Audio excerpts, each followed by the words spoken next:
Hello and welcome to the Life of Compounding Interest channel, where we break down some of the biggest questions in life for the average person. Whether it is personal finance, relationships, or philosophy, we want to give our listeners a fresh perspective on big questions and ultimately help them define and live a successful life. In this video, we are going to talk about emergency funds. There is a lot of talk about them and how everyone should have them, but do you really need one? Can't you just have money in your checking account and that be enough? For most people, I would say no, not just because of the logistics of money, but the psychology. Having an emergency fund has so many more benefits to you than just money saved for a rainy day. Could you afford a $1,000 bill today if an emergency came up? Could you pay for it from your savings? Could you do it without impacting your monthly budget? Does this exercise leave you searching for your credit card? The fact is that study after study reports that more than half of Americans would struggle to come up with the money to cover a $1,000 bill without credit or loans, much less not putting themselves in a bind. This is particularly scary as the price of everything is on the rise, especially related to fixing anything that breaks. Car and home repair costs have skyrocketed, not just in materials, but in labour. What about missing a paycheck? Layoffs in many sectors, like tech, are wrecking the lives of those who once had dream careers.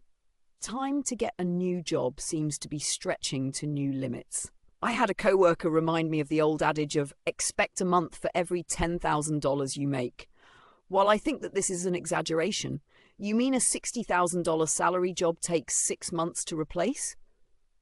Well, when laid off or trying to find a job that you actually enjoy, you may be proving the rule. At least it is a good place to start and something to conservatively plan for.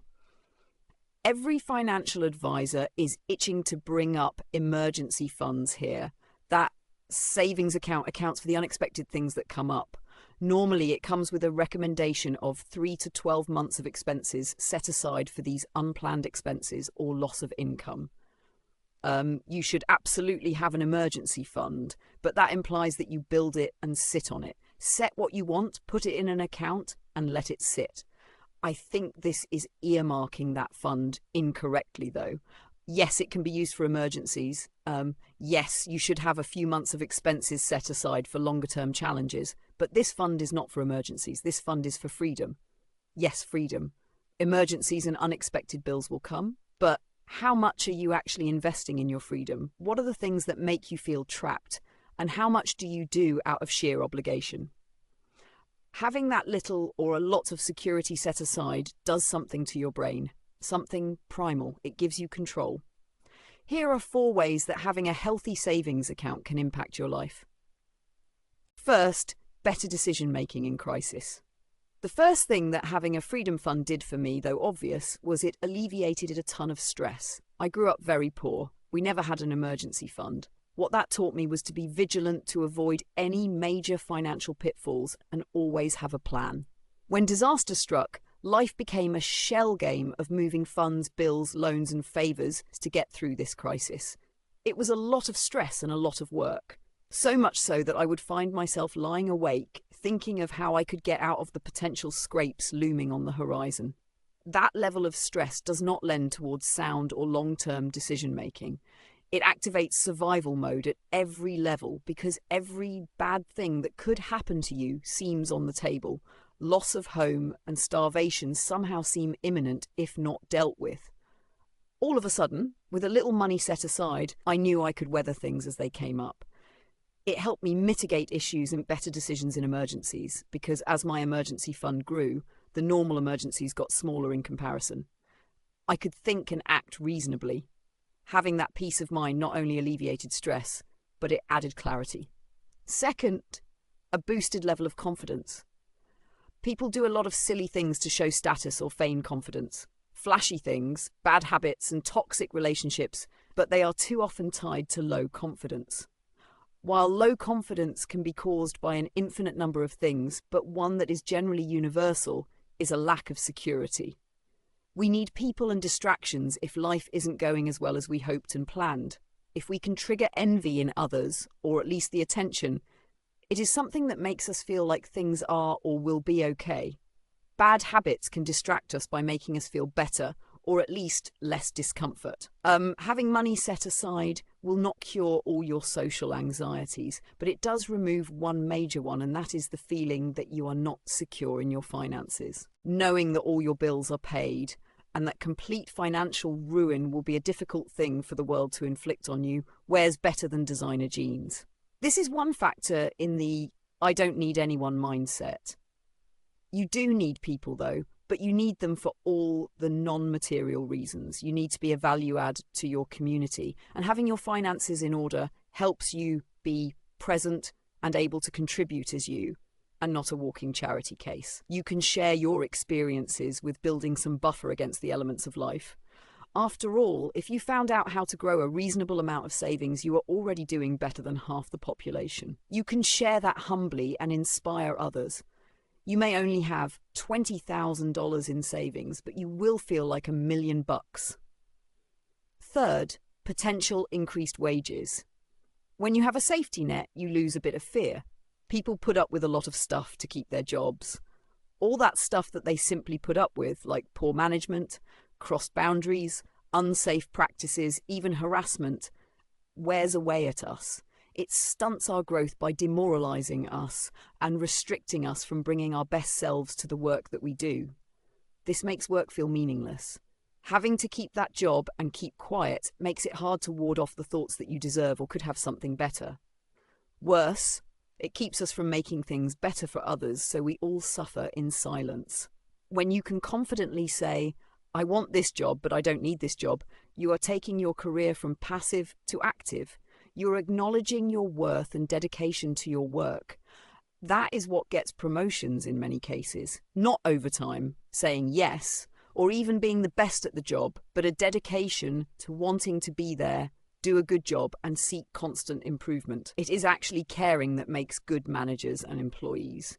When you find that you're comfortable speaking up and taking some risks at work, they pay off. It can pay off by improving your situation or helping you realize you are not in a good fit and allow you to proceed with confidence. Furthermore, having some buffer enables risks like conscious career changes. Massive changes normally come with a reduction in pay as your experience in a specific area takes a hit. These hopefully are temporary, but either way, having funds set aside can help that transition. 3 months of expenses saved up can easily be a year, closing the gap of the pay cut while you adjust or are just ramping up. Saying no is often as important as saying yes. Having some buffer in your finances enables you to do both. Lastly, it's an introduction to passive income. Your emergency fund should grow. It is money that will sit in one place, and you may even forget it exists. While the purpose of this account is not to grow, it doesn't have to lose value. You know how they say, all investment comes with the risk of loss. That is why you don't keep your emergency fund in stocks or other investments. This needs to be liquid. There are tons of high-yield savings accounts out there. This isn't sponsored, so I will let you Google search it, that offer a 3 to 5% annual return on your money. That is below stock market returns, I know, but if you are throwing money into your standard savings account, you are looking at less than 1%, which may be eaten up by fees.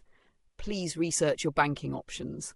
With a high-yield savings account, you see your money grow, maybe for the first time. Compound interest is real. An account with $25,000 in it will likely grow by more than $1,000 over the course of a year. It is not life-changing, but an awfully nice indicator that you are doing the right thing. This money is taxable, of course, because it is income. Passive income. Money is made from just being in the account. It takes some volume to show this, but it is definitely a positive side effect of having money set aside. How to start and manage your emergency fund. Okay, so you are ready to start saving but need the first steps? Start by getting a high-yield savings account. Make sure you can link it to your current checking account to allow for transfers. Ensuring compatibility with your banking network is key. Step 1. Set your goal. How much you need is a personal decision. 3 to 6 months of expenses is the general rule of thumb, and over 12 months of expenses is too much to be idle. Whatever amount you choose, pause other saving, investing, large purchases, and excess spending until you hit it. This does two things. One, it saves money. Two, it is training you how to budget for saving. Step 2, regulate your savings. You can dial back the savings, but keep a regular amount transferring into this account on every pay cycle. $50 or $500, it doesn't matter as much, but you want this account to always be growing. Some high-yield savings accounts require direct deposit. This may sound like a deterrent, but it is actually a benefit.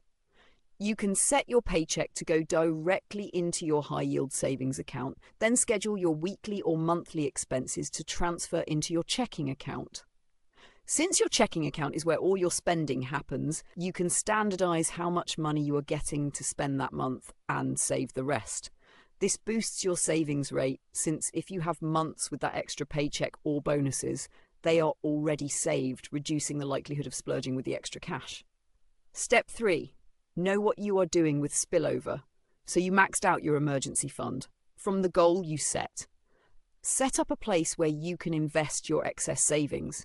For example, if your account hits the $25,000 goal you set, but you have $25,100, invest it. Many banks with high-yield savings options will have options to invest. You can move that extra $1,000 into a simple index fund like the S&P 500. This money has some risk attached to it, but it stands to grow at a higher rate. Do not wait until the market is low or high. Just invest regularly. Monthly is normally safe.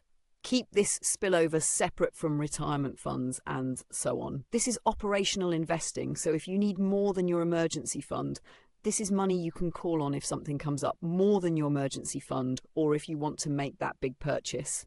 This would be perfect for saving for a car or down payment on a house. Step 4. Keep it separate and forget it. The best way to save is to automate it. You probably lose tons of subscriptions every year now and never notice. Do this with your savings.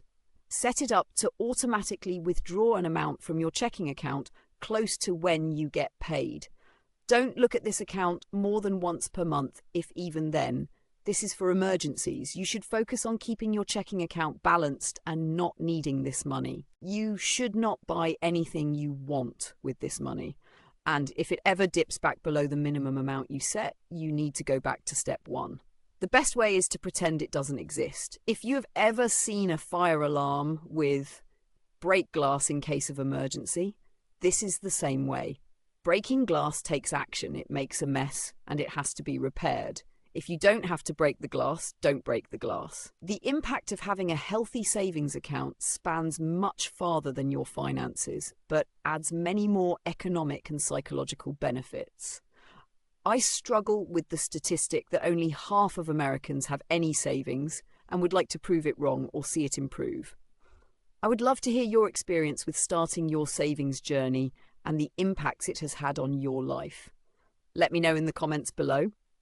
We hope you enjoyed this video, and if you have stuck around this long, let us know your thoughts in the comments below. And don't forget to hit the like and subscribe buttons. It helps us grow and gives us the incentive to keep creating content and improving. We are transparent about the fact that all the words are written by humans and just read by AI. As we grow, we would love to bring in our human voices and faces.